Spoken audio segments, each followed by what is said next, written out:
Hola, ¿qué tal? Bienvenidas, bienvenidos, bienvenides a esta emisión, pues esta entrevista que tenemos con un invitado de lujo, el periodista Ernesto Núñez Albarrán, como ya lo dijimos, periodista, subdirector de Animal Político, que hoy nos viene a platicar. Estamos platicando justamente a unos días del primer debate presidencial en este proceso electoral hacia el 2 de junio, donde pues se definirán no solamente, digamos, esta candidatura o esta elección presidencial, sino miles de cargos en todo el país, pero que justamente lo que puede reflejar el debate de este domingo, pues también van a ser bastantes puntos muy interesantes que vamos a diseccionar aquí con Ernesto, que pues nos acompaña en esta entrevista que estamos haciendo Arturo Contreras y yo, Alejandro Ruiz, para los estados de la semana. Ernesto, ¿cómo estás? ¿Cómo estás?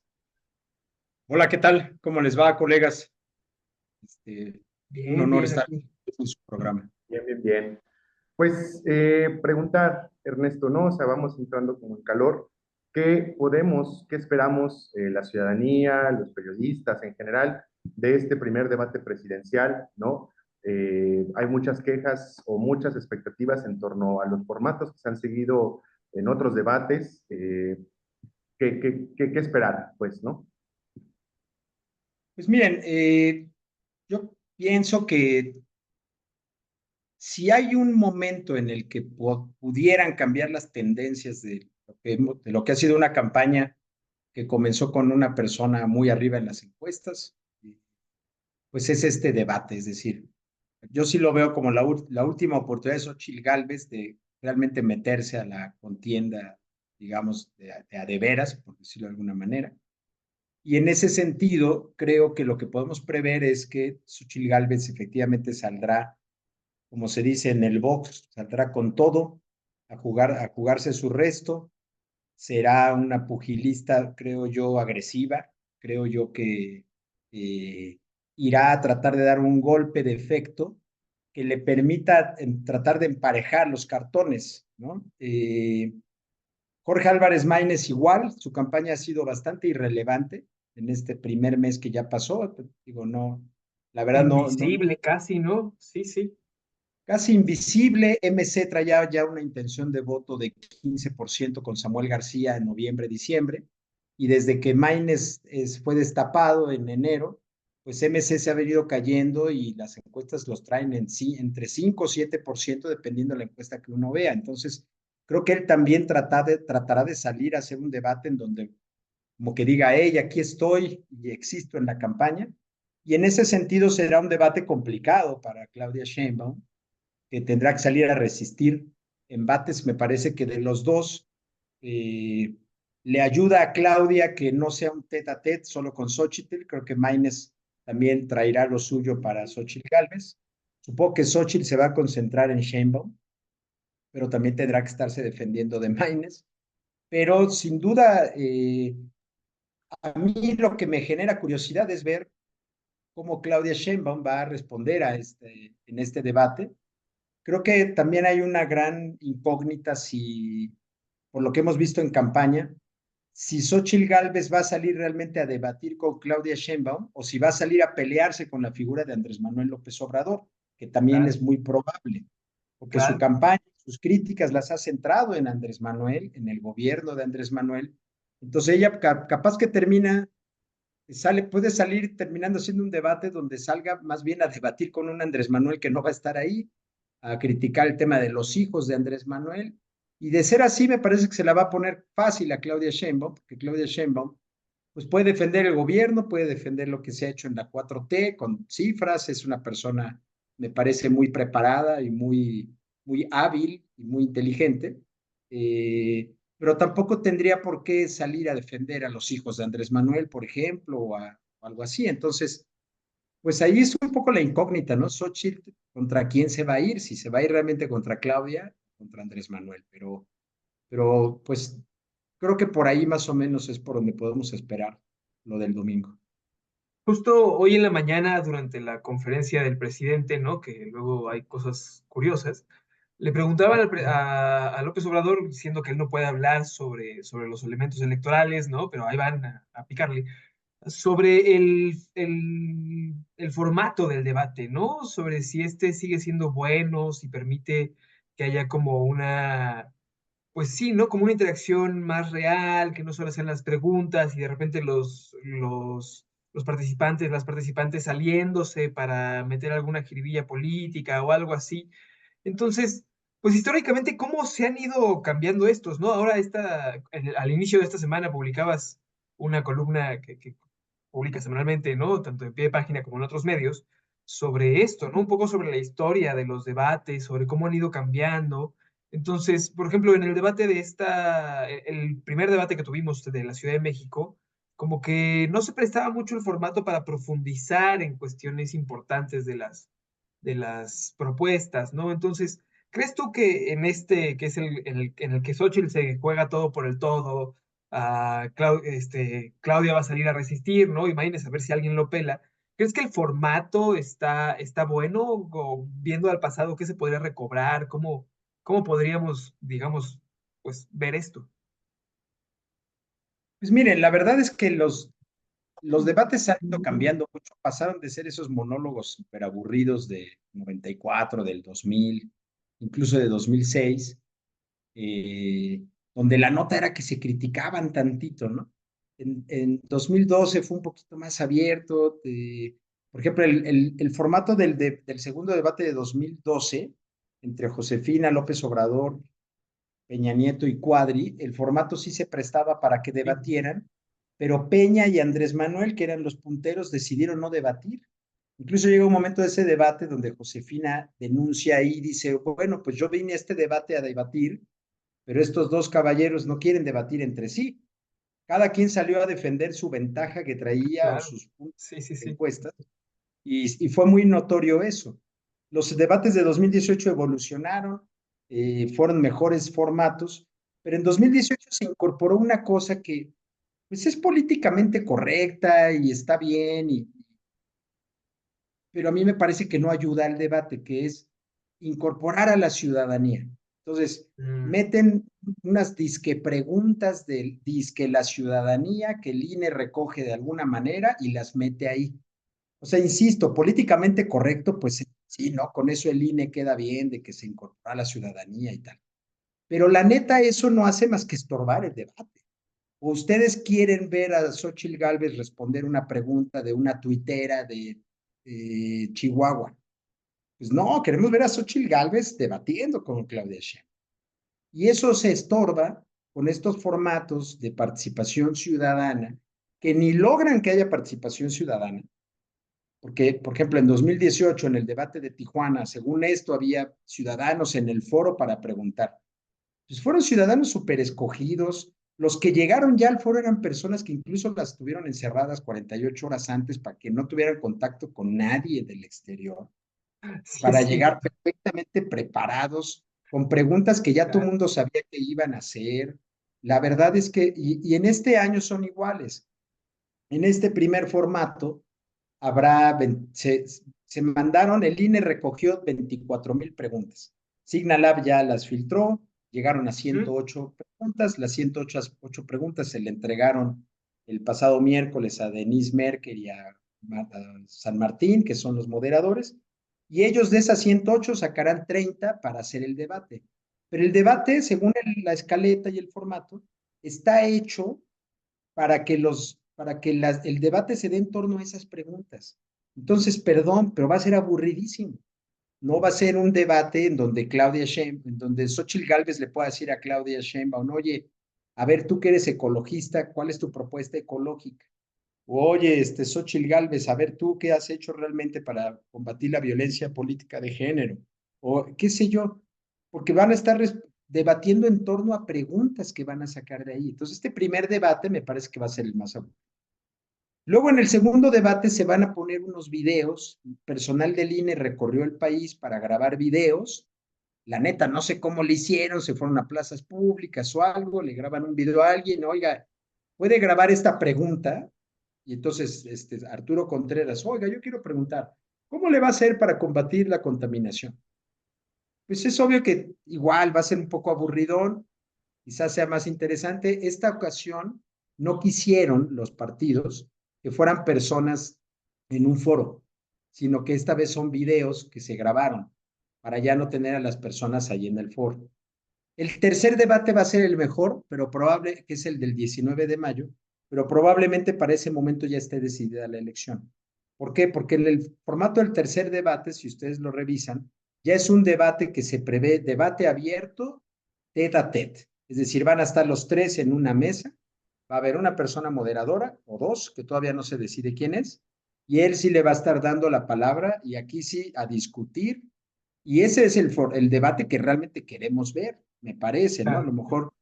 A lo mejor me estoy viendo demasiado crítico de los formatos, pero la verdad es que esto de que participe la ciudadanía, insisto, es políticamente correcto, pero ni es un mecanismo para que realmente participe la ciudadanía, y lo único que hace es estorbar el debate y hacerlos aburridos. Por O me estoy ejemplo, viendo cringe, colegas. Está bien, ya veremos el domingo, a ver si se te hace la boca chicharrón o no. siguiendo justo con este tema de los formatos, algo que ha causado mucha polémica fue justamente la designación de los moderadores. Y más allá, digamos, de enfrascarnos en si sí son buenos, son buenos, son aptos o no, dentro de esta historia del debate electoral en México, ¿qué papel tienen realmente los moderadores, no? O sea, un poquito un repaso y ahorita cuál sería el papel activo y el deseable que podrían tener un moderador en un debate presidencial. En 2018 se incorporó la figura de la moderación activa. Es decir, los moderadores ya no van atados de manos a los debates como iban de 2012 para atrás, donde Maite Noriega, Adriana Pérez Cañedo, incluso Ricardo Rocha, que le tocó, que siendo Ricardo Rocha, que él sí se metió un poco más, pero a él le tocó moderar el segundo debate del año 2000 con el ingeniero Cárdenas, Vicente Fox ay, ¿quién era? Y Francisco Labastida. Y con todo y eso, pues Ricardo Rocha iba muy atado de manos porque las propias fuerzas políticas ponían las reglas de la moderación y prácticamente convertían al moderador en alguien que traía un cronómetro y decía, tiene 15 segundos para su respuesta y que en el mejor de los casos se interrumpía y decía, ya estuvo, está ahí. Claro. En 2018 se incorporó esta figura de moderación activa en donde los moderadores pueden interrumpir, pueden... Moderación activa básicamente es decirle a alguien, ya se salió usted de tema, le pido regrese al tema, candidato. Ya los candidatos dependerá la habilidad para regresar o no regresar o seguir hablando de lo que quiere. Pero la moderación activa es eso, es poder contrapreguntar sobre la marcha, no simplemente leer la pregunta y tiene 2 minutos y mientras tanto el moderador pone cara de que está escuchando y ya no, se queda ahí pasmado sin decir nada. La moderación activa implica, pues sí, conversar más y sobre todo generar una conversación entre ellos. Eh, la parte interesante del debate serán estas partes de la escaleta que le llaman bolsa de tiempo. Cada candidata va a tener 5 minutos para administrarlos como quiera. El debate está dividido en segmentos, entonces podrá tener hasta minuto y medio en un segmento para poder decir algo fuera del guión de responder las preguntas y ahí es donde se puede poner bueno. Pero sí, los moderadores tendrían que propiciar este debate donde permitan incluso que se arrebaten la palabra, que se digan cosas, que realmente contrasten ideas, que realmente le pueda decir, o sea, a mí me encantaría ver a Xochitl Gálvez interrumpiendo a Claudia, diciéndole, a ver, perdón, doctora, te estás desviando, yo quiero saber por qué se cayó la línea 12 del... O a Claudia interrumpiéndola también a ella, y es el debate que quisiéramos ver, ¿no? O sea, donde veas realmente habilidad para defender proyecto, para defender ideología, para defender propuestas de campaña. Eso me parece, insisto, que lo vamos a ver en el tercer debate. Los moderadores ya están decididos para este primer debate, son Manuel López San Martí, Denise Merkel, y para el segundo debate, que es el 28 de abril, van Adriana Pérez Cañedo, que ella ya ha moderado debates presidenciales, y Alejandro Cacho. Los moderadores del tercer debate supongo que se definirán en un par de semanas, pero ahí va a estar muy interesante. Y sí, el papel de la moderación, Alejandro, sí ha evolucionado, sí ha cambiado. Recordarán que en 2018 incluso José Antonio Meade se quejó de que León Krause fue especialmente duro con él. Cuando Meade, que estaba queriendo explicar algo, Krause lo interrumpió y le dijo, no, usted se está saliendo de tema, e incluso Meade se quejó de que había sido una moderación excesivamente activa. También, por ejemplo, Azucena Uresti me parece que lo hizo muy bien con el Bronco en el primer debate de 2018, cuando el Bronco sale con la tarugada de cortarle las manos a los ladrones, que Azucena le dice, pero a ver, momento, perdón, candidato, ¿de verdad está hablando de cortarle? No, sí, de cortarle. Esos momentos Claro. inolvidables de los debates de 2018 lo permitió una moderación distinta, ¿no? Una moderación que daba pie a un debate más, pues, más dinámico. Y regresando un poquito, Ernesto, a esto que comentabas en un inicio, a mí en particular me parece muy interesante como conocer la experiencia y tu lectura sobre esto, acerca de qué debates en la historia, digamos, de la política mexicana, desde que hay alternancia y todo, desde que hay sistema de partidos, han definido realmente una elección, ¿no? O sea, tenemos casos como con Calderón, donde Andrés Manuel iba punteando en las encuestas, después pasó otra cosa. Peña Nieto, que se hubo acusaciones ahí atravesadas, con Cárdenas en el 2000, con Fox, que fue algo interesante de analizar. ¿Qué papel jugaron estos debates en esta elección? ¿Realmente son tan definitorios como se piensa? ¿O es solamente un espacio que puede, digamos, ser un elemento más en todas estas campañas y este proceso político electoral? Pues mira, ha habido 10 debates, uno en el 94, dos en el 2000, dos en 2006, dos en 2012 y tres en 2018. Y yo, como digo en la columna que publiqué en pie de página, pues ninguno ha cambiado realmente la historia de la campaña, el debate en sí mismo.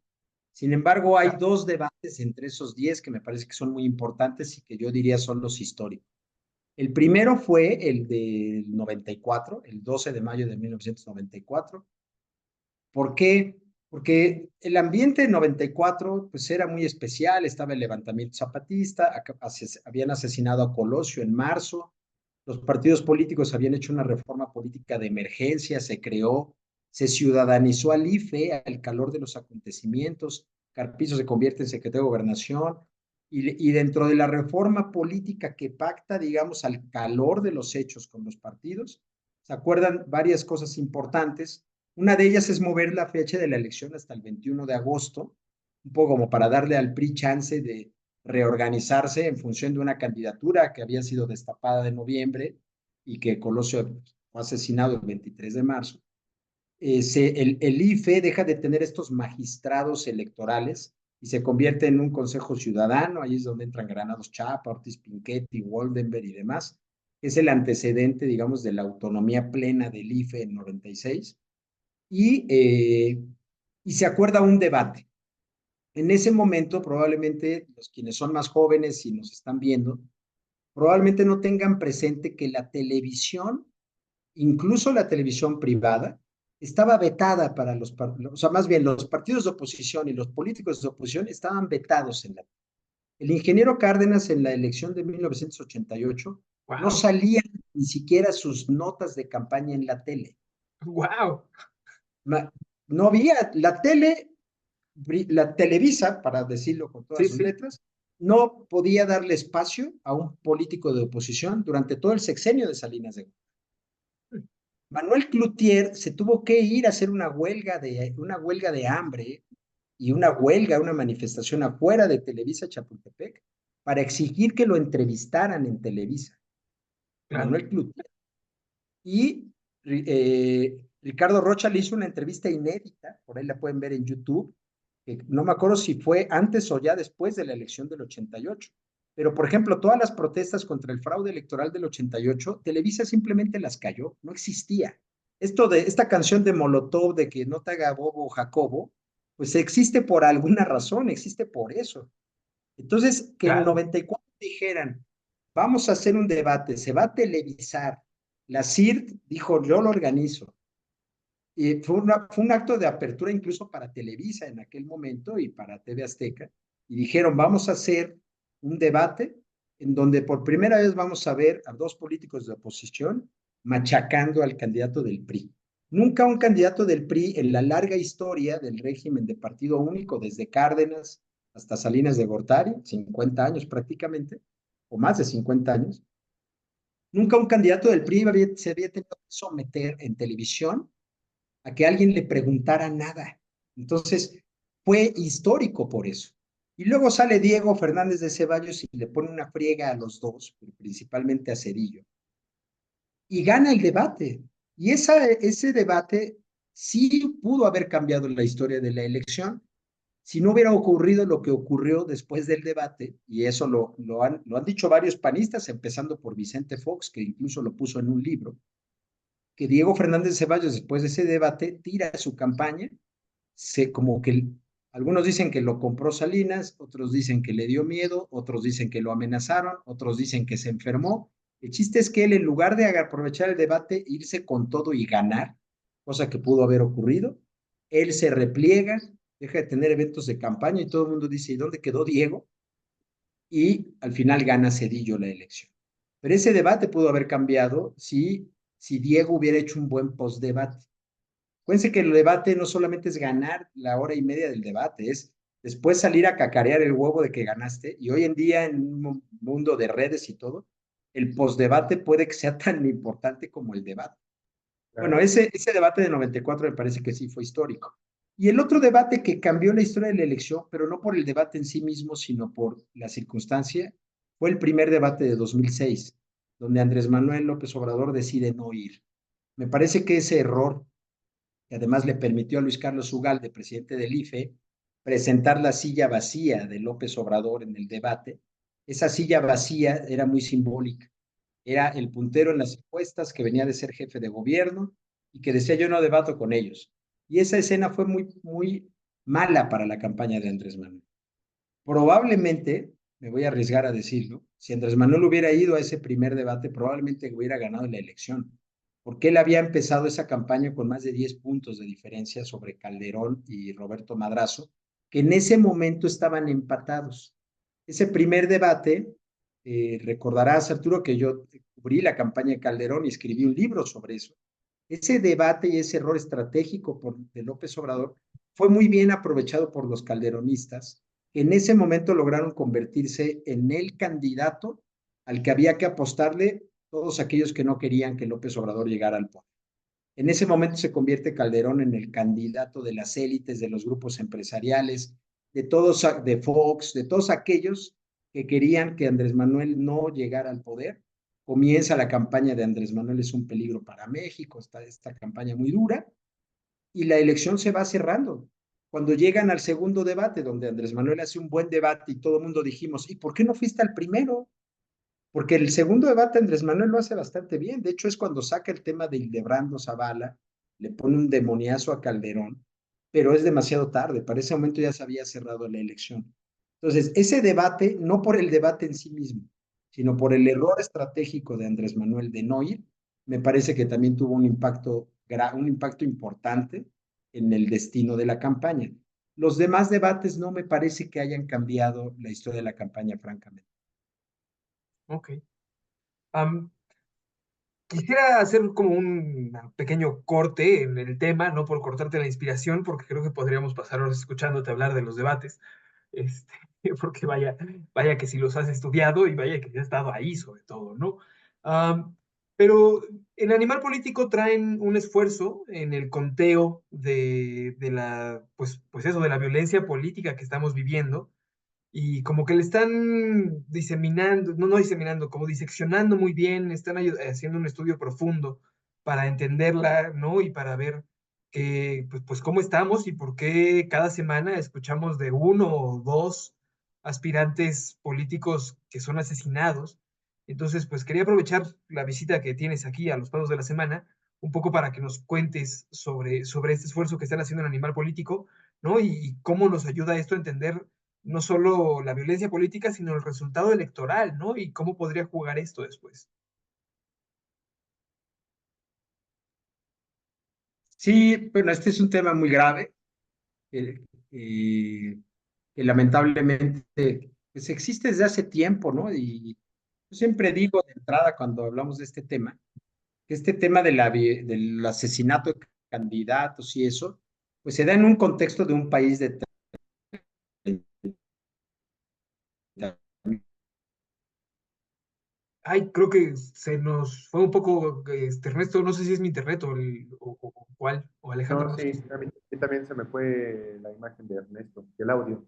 Bueno, como les decía, el problema de violencia política, violencia contra candidatas y candidatos, no se va a resolver si no se resuelven controlados por el crimen organizado, pues haya lugares donde no se puede hacer campaña y haya lugares donde también asesinen a la clase política. Eso de entrada, ¿no? Luego, desde septiembre a la fecha, pues ya han asesinado a varias personas que se declararon en cierto momento aspirantes a una candidatura, aspirantes a un cargo de elección popular, habían sido ya registrados como precandidatos o candidatos, de hecho la mayoría no. Sin embargo, nosotros lo que hicimos fue hacer un recuento con base en todos aquellos casos que se hayan publicado de entrada en Animal Político, es decir, que hayan tenido una verificación periodística de que efectivamente esa persona fue asesinada, primero. Segundo, que segundo es que la persona efectivamente fuera militante, dirigente o miembro de un partido político y que municipal, a ser senador, diputado y lo que sea. Y en ese sentido, los casos obviamente se van aclarando conforme avanza el proceso electoral. ¿Por qué septiembre? Porque en septiembre comenzó formalmente el proceso electoral y es cuando se comienza todo el mundo a mover dentro de los partidos y en los estados, municipios y regiones. Y además un poco para decir, bueno, a partir de aquí vamos a hacer este. Y entonces los casos se van volviendo más claros conforme va avanzando el proceso electoral, porque en septiembre pues están los, eh, digamos, ¿cómo se dice? Pues es el rejuego previo de, pues yo quiero, más o menos a partir de diciembre ya vemos que son muy claros los ataques a ciertas personas, ¿no? En Acapulco en diciembre hubo 2 asesinatos que sí nos llamó mucho la atención. Eh, Guerrero, por cierto, de esos 22 asesinatos, en Guerrero se han cometido 6, lo cual habla de que en Guerrero pues, las cosas están muy mal, ¿no? En Guanajuato se han cometido eh, dos asesinatos que son también. Eh, Otra cosa que hemos descubierto con este conteo y que confirma la tendencia de 2018 y 2021 es que 17 de los 22 homicidios fueron contra personas que aspiraban a la presidencia municipal de su pueblo. Es Claro. decir, la violencia se sigue concentrando a nivel municipal. Y eso es lógico porque quizás es donde están más desprotegidos los candidatos. Ahora, lo que vimos, por ejemplo, con Gisela Gaitán en Celaya, pues es muy grave. Celaya ya es un municipio grande, o sea, no por hacer menos a los demás, pero podría tener cierta lógica pensar que en un municipio perdido en Jalisco, en Guerrero, en Veracruz, tengas el asesinato de alguien en una zona totalmente controlada, donde no entran fuerzas armadas, donde no hay policía civil, y puedes decir, bueno, pues ahí de alguna manera se explica. Pero Celaya es una ciudad grande, es una ciudad urbana, la verdad es que sí, te refleja la gravedad de la situación, ¿no? Entonces, de esas 22 asesinatos, hay 2 que ya son candidatos ya registrados, ¿no? Gisela Gaitán en Celaya, que la asesinan, de hecho, al día siguiente del arranque de campañas, ¿no? En su tercer o cuarto acto de campaña, saliendo de un mercado. Y el otro es en Acatzingo, Puebla, que también es muy significativo ese asesinato de también un candidato de Morena, que ya estaba registrado, porque Acatzingo, Puebla es un poco como el Atlacomulco de la clase política de Morena de Puebla. Es el municipio donde son originarios varios de los dirigentes morenistas de Puebla, empezando tengo entendido, por el propio Alejandro Armenta. Entonces, Claro. también un municipio Es como si asesinaran a un candidato de Atlacomulco en la época del PRI, del PRI del Estado de México, ¿no? Sí es un asesinato que también lleva un mensaje fuerte hacia la clase política poblana y que me parece que no hay que minimizar, ¿no? Entonces, un poco ese es el ejercicio que estamos haciendo. Hay muchas fuentes, hay muchos estudios, está ETELE, está Integral, está el Laboratorio Electoral. Nosotros en quienes más confiamos y con quienes trabajamos más son con las chavas de Data Cívica, de su proyecto Votar entre Balas, que ellas tienen una metodología. Ellas te cuentan, por un lado, ataques, amenazas, agresiones, asesinatos, desde luego. Ellas tienen una clasificación muy, tienen una clasificación muy amplia, ¿no? Donde registran también funcionarios, policías, regidores. A ver si ya nos deja con la imagen, pero sí, ajá. Sí, bueno, ya aparecía aquí en la imagen otra vez. Ya no sabía qué, pero bueno, pues es eso, Arturo. Por ejemplo, Ernesto, en esta lectura, ¿no? Hay casi que cada elección se dice que es la elección más violenta de la historia en México, ¿no? Para no caer como en estos, digamos, absolutos de que esto fue más, esto fue menos, ¿cuál realmente es esta lectura, no? Estamos encaminados hacia una elección muy violenta, más que la del 88, por ejemplo, con el asesinato de todos los militantes cardenistas y después del PRD, o a qué vamos, ¿no? O sea, ¿en qué nos vamos encaminando? ¿Y cuál es la diferencia también de estos momentos políticos? Porque no son los mismos, obviamente, ¿no? Hay una gran diferencia, porque en el 88 y durante todo el sexenio de Salinas hubo una violencia del Estado en contra de una opción política que era la izquierda PRD. Y la violencia política pues ha acompañado a la política durante todo el régimen hegemónico del PRI.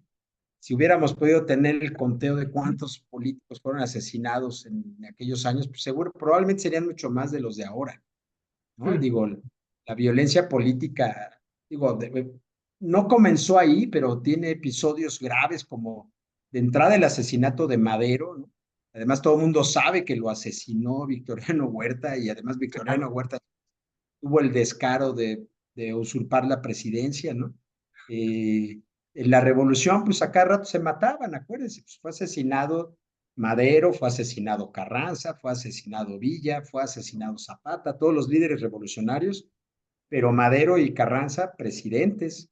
Después también fue asesinado Álvaro Obregón, mucha gente sospechó de Plutarco Elías Calles por aquello de querer imponer un maximato. Es decir, la violencia política ha estado ahí en la historia y es muy buena tu pregunta, Alejandro, porque de pronto se quiere hacer creer que la violencia política es un tema nuevo, ¿no? Y que López Obrador tiene culpa de la violencia política. Y no, es un tema que ha estado ahí.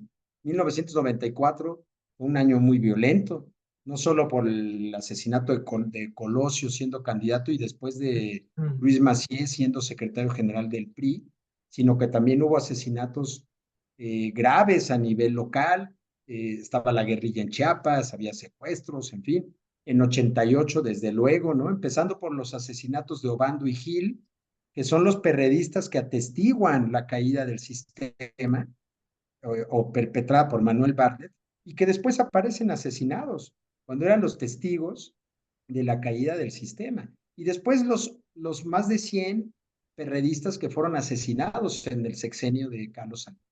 Pero era una violencia política perpetrada en un momento político, ¿no? La guerra sucia de los 70 de Echeverría en contra de toda la oposición, pues también fue un acto de violencia brutal, la desaparición de jóvenes, en fin, todo esto.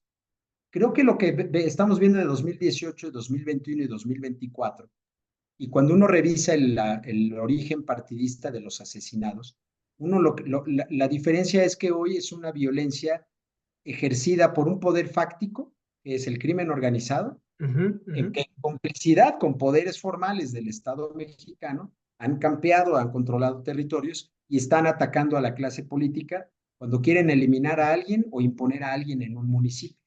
Me parece que esa es la lógica de la violencia política que hemos visto en 18, en 21 y ahora en 2024. Es decir, ya no es la violencia del Estado para eliminar a sus opositores.